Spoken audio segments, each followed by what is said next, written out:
কেটে দেন, কেউ দেখবেন আমার আল্লাহ দেখছেন। আমি দেখলাম আপনি ছবি তুলছেন, মিথ্যে কথা বলে কি লাভ আছে? টাকা পাবেন 1 লাখ টাকা, এটা আমল বরবাদ হবে। আর হতে পারে ভুল হয়ে যেতে পারে, কি কেটে দাও বাপ। আমি ছবি তুলিনি বাপ, আমি ছবি তোলার পক্ষে নয়। সব শেষ করে ফেললে বাপ, কি হবে তুলে? লাভটা কি হবে? লুস্কান ছাড়া তো লাভ নেই। আল্লাহ রাসূল নিষেধ করেছেন ছবি তুলতে। কে বলেছেন? আল্লাহর নবী নিষেধ করেছেন। নবীর কথা শোনার জন্য এসে বসে আছেন, এটা তো নবীর কথাই বললাম। আল্লাহর নবী ছবি তুলতে এবং ছবি আঁকতে নিষেধ করেছেন। দুটো জিনিস, ছবি তোলা এবং ছবি আঁকা কঠিন গুনাহ। পীর সাহেব তুলছে, পীরজাদারা তুলছে বলে কি জায়েজ নাকি? ফাসেক পীর, কি পীর? ফাসেক পীর, ফাসেক পীরজাদা, ফাসেক মৌলানা, ফাসেক বক্তা, ফাসেক ইমাম বলে না। এই হাদিস পাকটা আপনাদের কাছে লুকিয়ে রেখে দেয়। কেন বলে না? কিসের জন্য বলে না? দাওয়াত হবে না, দাওয়াত কমে যাবে, আল্লাহর উপরে তাওয়াক্কুল নেই,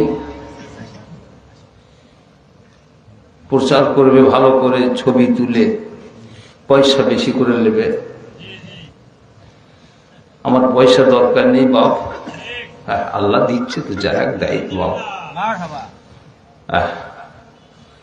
তাওয়াক্কালতু আলাল্লাহ ফাহুয়া হাসবু, যে আল্লাহর উপরে ভরসা করে তার জন্য আল্লাহই যথেষ্ট আছে। সেই জন্য বাপ আল্লাহ রাসূল নিষেধ করেছেন। আপনি কথা তুলতে পারেন, অসুবিধা কি আছে?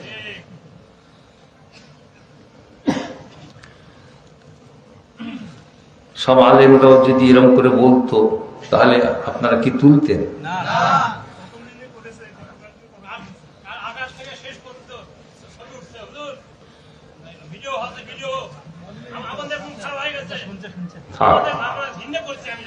আল্লাহ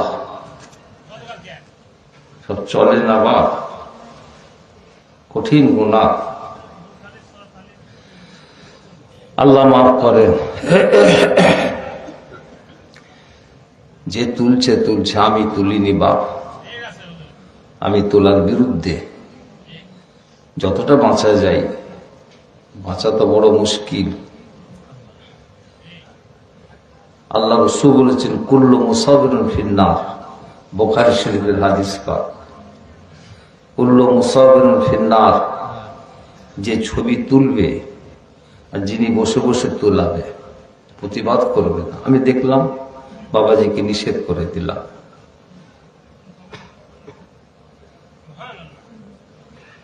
আল্লাহ নবী বলছেন যে তুলবে আর যিনি বসে বসে তোলাবে, ও বক্তাকে, ও পীর সাহেবকে, পীরজাদাকে, ইমামকে, আল্লাহ রাসূল বলছেন একসঙ্গে দুজনকে জাহান্নামে ঢোকাবে আল্লাহ। আছেন কোথা? বাংলা আসামের মুফতি মেজর হুজুর পীর কেবলা আবু জাফর সিদ্দিক আল কুরাইশি রহমাতুল্লাহ আলাইহি, যার জানাজার নামাজে কিছু কম বেশি 50 লক্ষ মানুষ এসে হাজির হয়েছে। তিনার কিতাব খুলে দেখো, তাহকিকুল মাসাইল কিতাব খুলে দেখো, হুজুর কেবলা তো একদম হারাম বলে লিখে দিয়ে গেছে। ছবি তোলা হারাম, একদম হারাম বলে লিখে দিয়ে গেছে। আল্লাহ আমাদের সকলকে হেফাজত করুক।